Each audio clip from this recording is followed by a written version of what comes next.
forecast for the week of December 11th, 2022.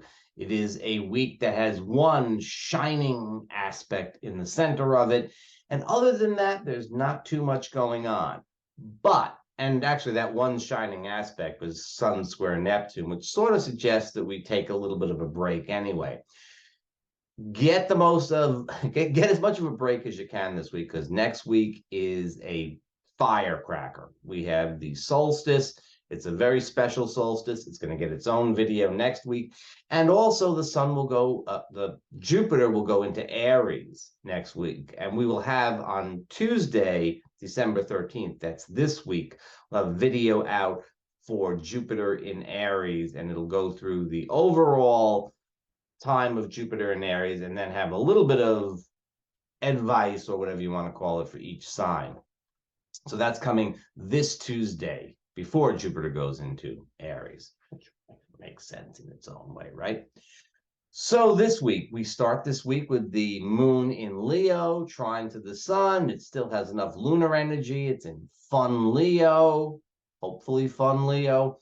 And we have this Sun-Neptune square coming up. I'm feeling kind of strongly that the beginning of the week would be sort of like the most fun, so it's Monday. Do what you can. Do what you can. Monday. It's great for creative projects. This is terrific energy, the beginning of the week for creative projects, especially if you can focus on the process rather than the product. Enjoy creating, whether it's music or art or, if you're just, you can bring this into your work.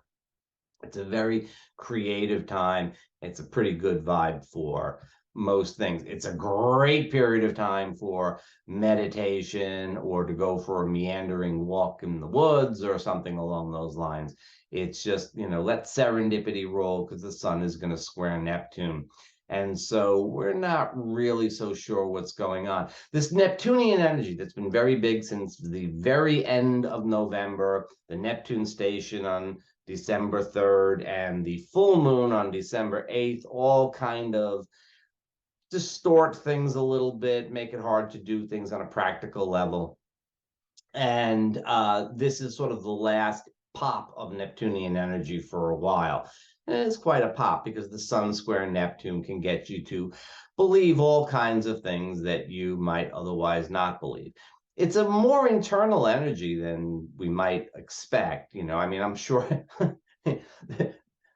the bullshit you hear may be your own, but you could hear other people's too, because when people get full of their own, then they start sharing it with others, right? So there'll be a lot of hyperbole and stuff like that as we go through this week, particularly through midweek. So, take what people say with a bit of a grain of salt, especially if they seem to really be flying high and ready to go off on a crusade about something. It could be totally valid. It could, if you're really ready to go on something, this is good energy to get you going. But, a lot of people will be inspired by things that are kind of nonsensical, especially in the collective. And remember, these forecasts are always for the collective. So you'll see it very dramatically, let's say, if you watch the news and you have the fortitude to do so, watch the news. And you'll catch it in the collective that way. When you go out in the world and you deal with people at work and just out in the world, you'll feel it. It's the vibe that sort of suffuses everything. It's sort of undercurrent, right? It's not necessarily what's happening to you unless it hits your chart in a more direct way. So keep that in mind for the forecasts. Forecasts tend towards the least common denominator, what everybody is doing as a collective. That isn't necessarily what you are doing personally. So be okay. Anyway, I digress. So the important points here are that we have fun through the beginning of the week, but not necessarily the most realistic kind of time.